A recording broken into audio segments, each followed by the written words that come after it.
कि आज 12वीं क्लास का पॉलिटिकल साइंस सब्जेक्ट का एक चैप्टर है शीत युद्ध। इसको अंग्रेजी में हम लोग कोल्ड वॉर के नाम से जानते हैं। अब शीत युद्ध का मतलब जो है वो ऐसा नहीं कि सैन्य लड़ाई से है, ऐसा कुछ नहीं है। यह वैचारिक एवं राजनीतिक संघर्ष है या टकराव है।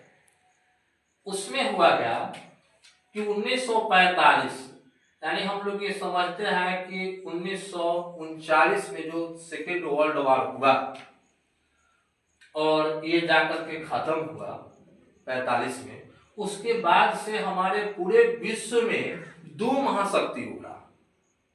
एक महाशक्ति था सोवियत संघ और दूसरा महाशक्ति था अमेरिका। ठीक है। अब इन दोनों महाशक्तियों के बीच जो है एक वैचारिक संघर्ष उत्पन्न हो गया। ठीक है।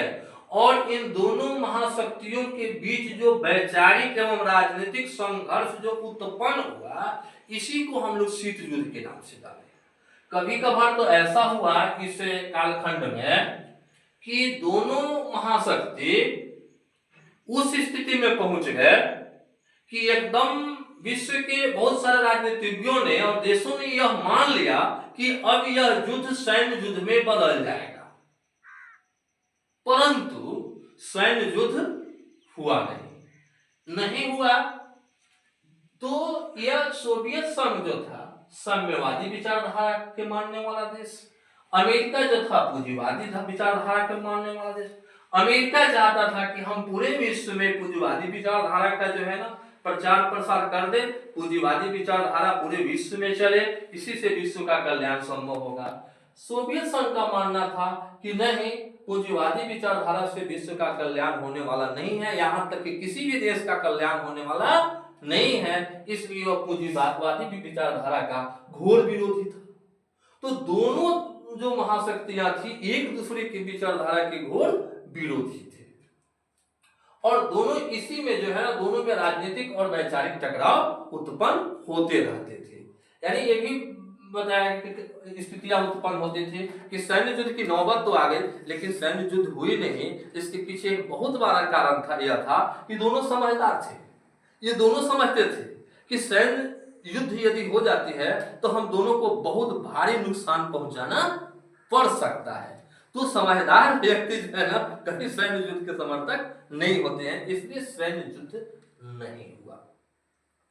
अंत में जो है ना अब यह विचारधारा की लड़ाई जो है ना चलती रही, यह राजनीतिक लड़ाई चलती रही, लेकिन इस लड़ाई में इस सोवियत संघ में जो थे, सोवियत संघ में हमारे यूरोप के 15 राष्ट्र थे।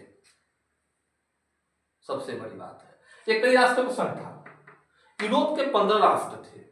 इसका भी संघ था। इस समय नाटो का स्थापना किया था। नाटो का नाम आप लोग सुनते होंगे, नाटो का स्थापना भी जो है ये किया था। लेकिन हुआ क्या कि 1989 से यह सोवियत संघ के जो मतलब राष्ट्र थे वो धीरे धीरे बिखरना शुरू हो गए। उसके पीछे बहुत सारे कारण हैं। इसके जो एक राष्ट्रपति थे उन्होंने सोवियत संघ के जो मित्र देश थे, सहयोगी देश थे, जो यूरोप के देश थे, उनके तरफ उनका झुकाव ज्यादा बढ़ा और उससे जो है ना इनका देश मतलब जो अपना था वो नाराज हो गया और उनका पतन हो गया। और यह जाकर के धीरे धीरे सोवियत संघ के जो साथी थे यूरोप के 15 जो वो धीरे धीरे इनसे अलग होना शुरू कर दिए और 91 आते आते यह पूरा बिखर गया। यहाँ की सोवियत संघ खुद टूट गया।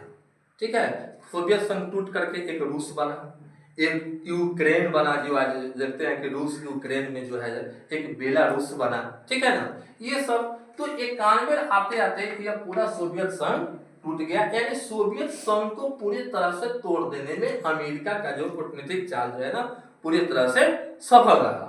और जैसे ही यह सोवियत संघ टूटा, यह शीत युद्ध समाप्त हुआ और अमेरिका एक विश्व में एक बहुत बड़ी शक्ति के रूप में उभरा। यानी यह कहा गया कि विश्व में अमेरिका का उदय हो गया।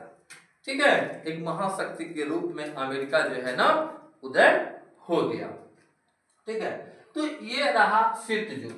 तो शीत युद्ध के बारे में हम लोग यदि प्रश्न आता है कि शीत युद्ध क्या है, शीत युद्ध पर टिप्पणी करें, शीत युद्ध के बारे में लिखे, तो इतना जो है ना चीज पर्याप्त है। अब थोड़ा सा मतलब अब शीत युद्ध के यही जो है ना परिणाम, और शीत युद्ध का सबसे बड़ा परिणाम यह हुआ कि अमेरिका का एक महाशक्ति के रूप में उदय हो गया, जो आज भी मतलब शक्ति के रूप में है।